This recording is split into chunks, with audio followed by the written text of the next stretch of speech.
maybe, just maybe, we're doing the same thing on this plane. Seeing plurality where there is only unity. Yeah, we back with another reflection on the daily Vedantic, and today's reflection is on The Blind Man and the Elephant. This is such a great poem. It's a poem by John Godfrey Saxe, and it's a beautiful poem around limited perspective and our certainty in the midst of limited perspective. The TLDR, the too long didn't read, summary of it's a short poem in its own right, but summary is 6 blind men go to see an elephant. Irony there. And one touches the ear and thinks it's some big fan. One touches the tail and is certain it's a rope. Another touches the leg, certain that it's a tree. Each one has this limited perspective with their blindness.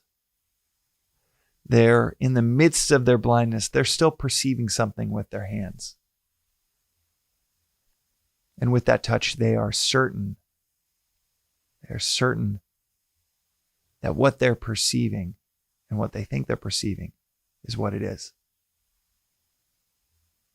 The philosophy of Vedanta is one where it hammers home everything we are looking at.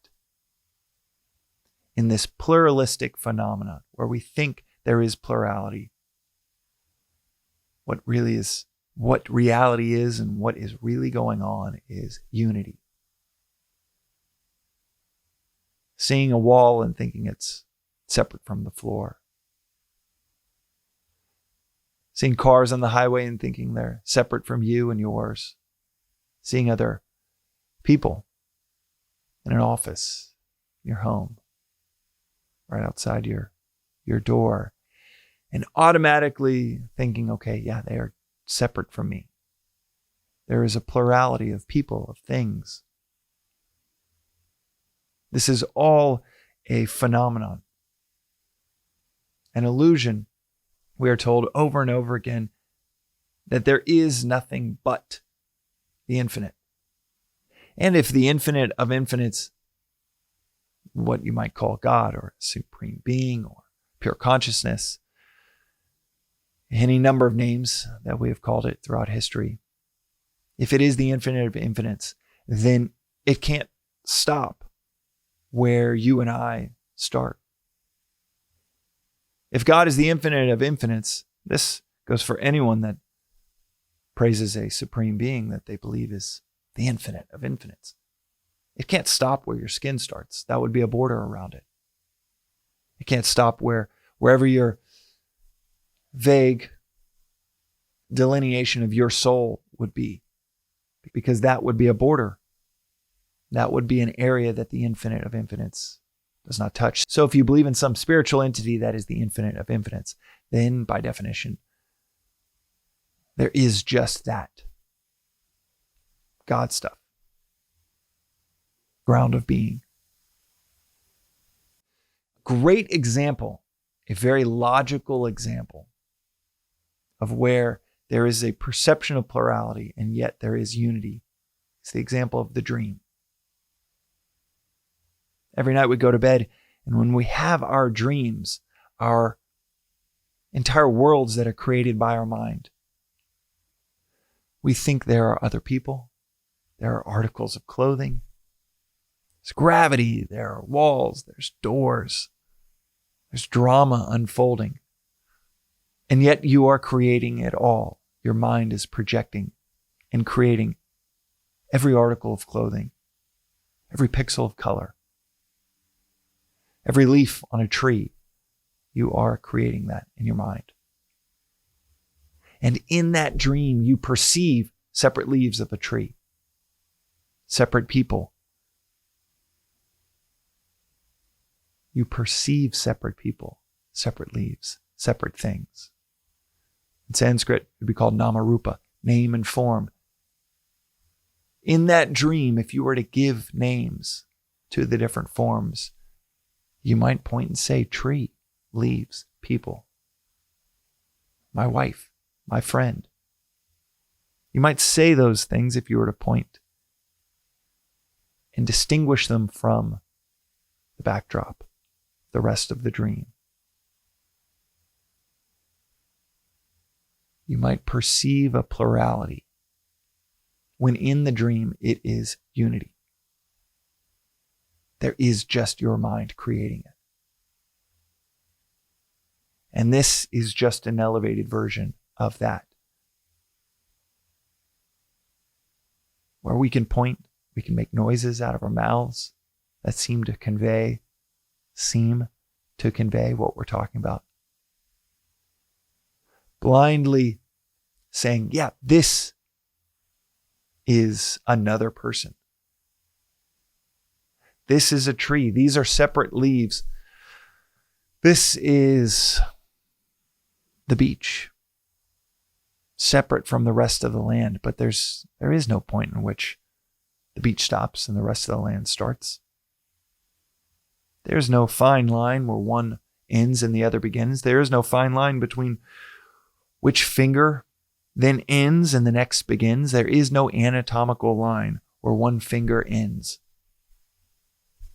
There is no exact point where one finger ends and the next begins. And yet we say we have 5 fingers. We make these sounds out of our mouths. We might point to them, call them out, and distinguish them from the rest.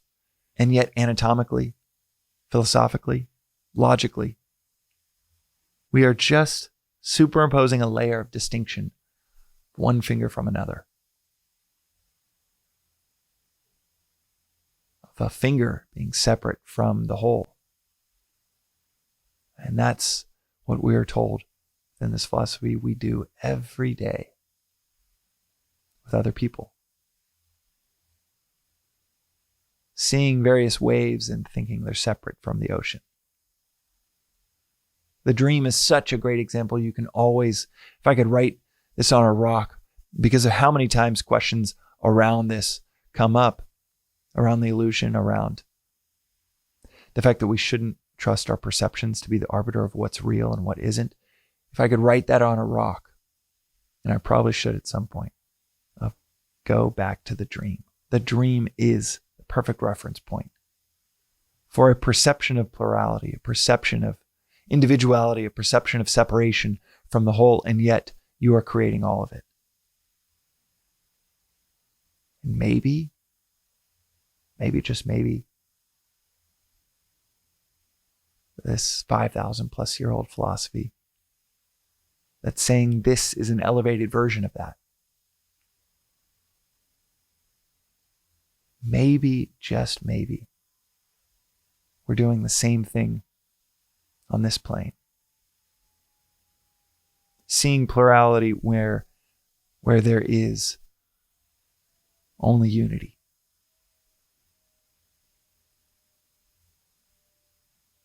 That is a reflection that you can write down, think about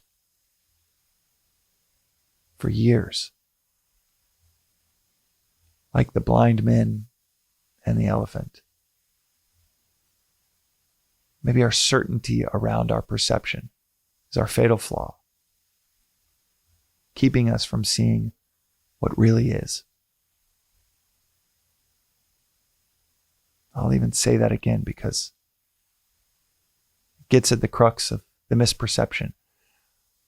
Maybe our certainty around what we're perceiving is our fatal flaw. Certainty being the fatal flaw from seeing clearly and seeing what is. That is today's reflection on the Daily Vedantic. We'll see you next time.